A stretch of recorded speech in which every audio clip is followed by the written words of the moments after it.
Sesaat lagi Anda akan mendengarkan program Renungan Sahabat Seperjalanan bersama Pendeta Wendy Pratama.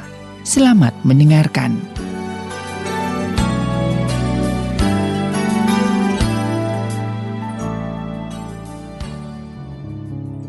Selamat berjumpa kembali di dalam layanan audio Sahabat Seperjalanan.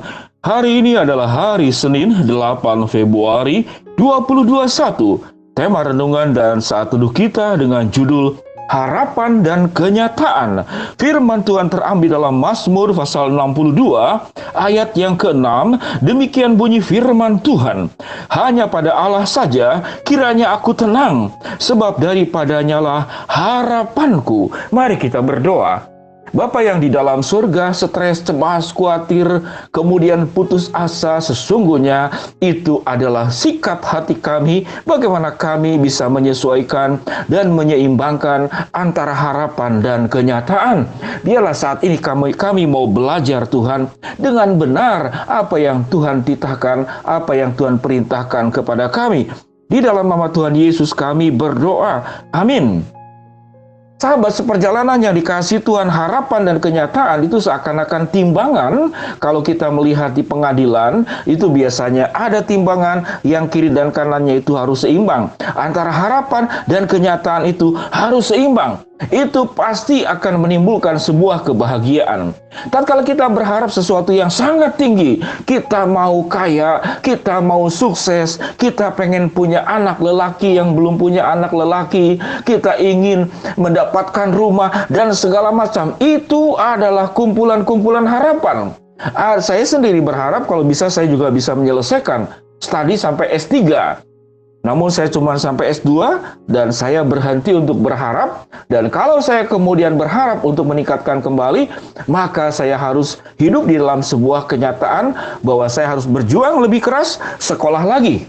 Sahabat seperjalanan yang dikasihi Tuhan, antara harapan dan kenyataan.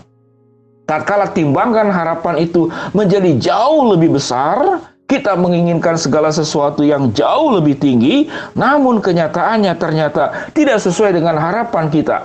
Maka di sanalah terjadi kekecewaan, ketidakpuasan, kemudian ketidaknyamanan atas hidup ini, dan berbagai macam keluhan-keluhan yang pada akhirnya tidak hanya engkau tidak bisa berdamai dengan dirimu, namun juga engkau akhirnya menimbulkan problem dan masalah dengan lingkunganmu. Hidupmu tidak bisa berdamai dengan sekitarmu. Hidupmu tidak bisa berdamai dengan keadaanmu dan segala sesuatunya. Boleh kita tidak berharap? Sangat boleh. Firman Tuhan berkata di dalam Mazmur 62 ayat yang ke-6, sebab daripadanyalah harapanku. Namun harapan itu tidak boleh berdiri sendiri. Sewaktu kita berharap, seperti malaikat juga berharap. Malaikat yang jatuh di dalam dosa kemudian jadi iblis, dia pun berharap. Dia berharap ingin menjadi Tuhan. Yang terjadi dia jatuh di dalam dosa. Sehingga harapan itu sendiri harus menjadi harapan yang di dalam kekudusan dan di dalam kebenaran. Apa itu harapan yang di dalam kekudusan dan di dalam kebenaran?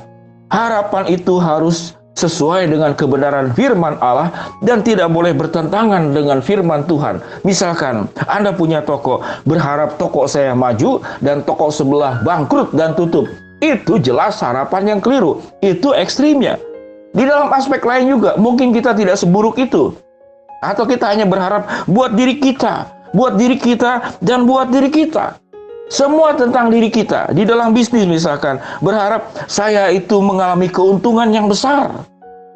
Tetapi kita tidak memikirkan teman-teman bisnis kita, dia juga menginginkan keuntungan. Tatkala harapan itu kemudian dinaik tingkatkan, mari kita bisnis kemudian saling menguntungkan, jangan sampai saling merugikan. Maka harapan itu menjadi harapan yang masuk di dalam area kebenaran, bukan area yang kesalahan dan perbuatan dosa. Demikian juga, misalkan pasangan Anda ingin menikah, mengapa banyak jomblo saat ini? Saya tidak menyalahkan ya, tetapi saya pernah mengelola grup WhatsApp itu sampai 2 grup, itu kumpulan para jomblo yang belum punya pasangan. Setelah saya kelola hampir 1 tahun, maka yang sampai menikah itu hanya 2 pasang. Mengapa demikian? Padahal masing-masing belum punya pasangan. Karena masing-masing itu berharap sangat tinggi namun tidak siap untuk menerima kenyataan. Kenyataannya bagaimana? Misalkan bahwa nilai dia, sebut saja nilainya 7, dia berharap 8. Nah, orang yang punya nilai 8 berharap 9. Orang yang punya 9 berharap 10.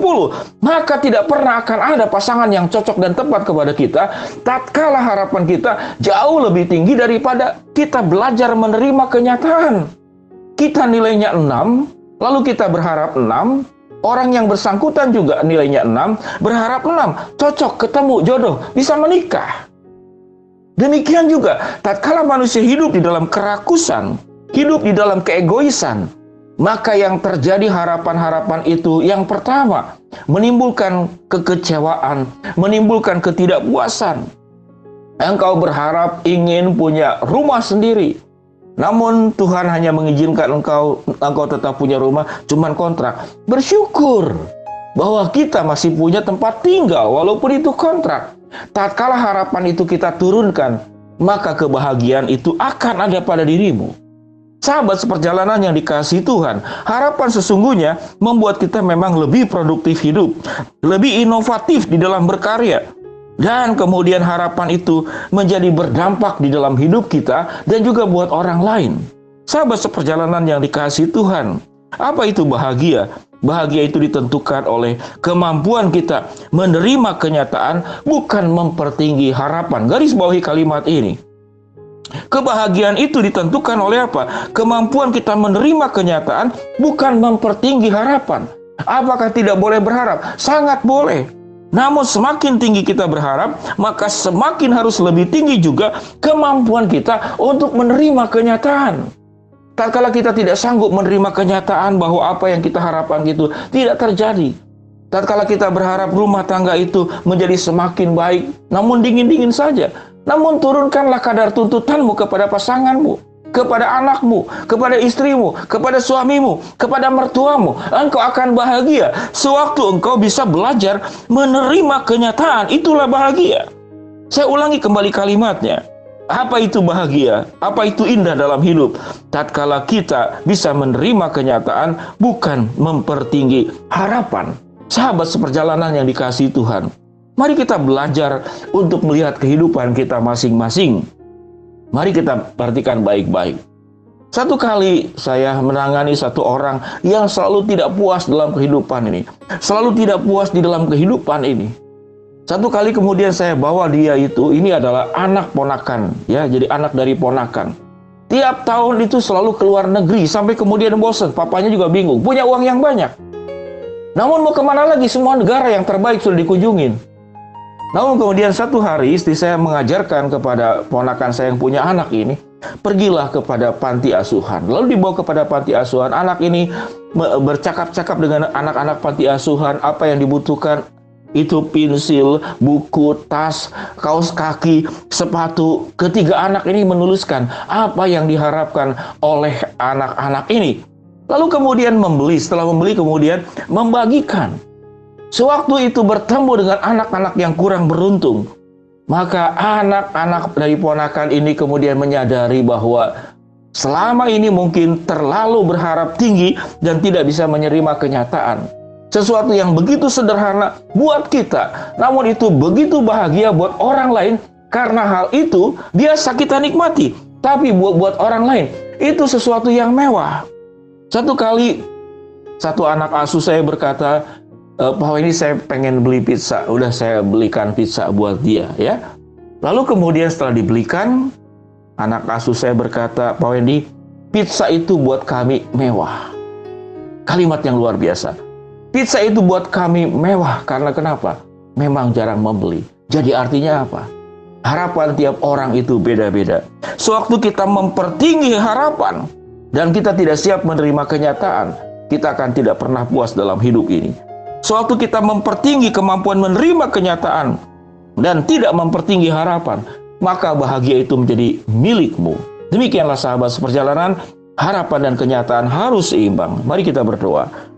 Bapa yang di dalam sorga, hamba-Mu berdoa buat sahabat seperjalanan yang sedang sakit, di rumah sakit maupun di rumah. Tuhan jamah, Tuhan sembuhkan. Buat sahabat seperjalanan yang sedang berharap sesuatu, Tuhan akan kabulkan sesuai dengan waktu, rencana, dan kehendak-Mu. Buat sahabat seperjalanan yang sedang menghadapi kesulitan, tantangan, rintangan dalam hidup ini, Tuhan yang membukakan jalan. Di dalam nama Tuhan Yesus kami berdoa. Amin. Shalom sahabat seperjalanan. Bagaimana kita mau bahagia? Menerima kenyataan lebih tinggi, bukan mempertinggi harapan. Shalom, Tuhan berkati kita semua. Amin.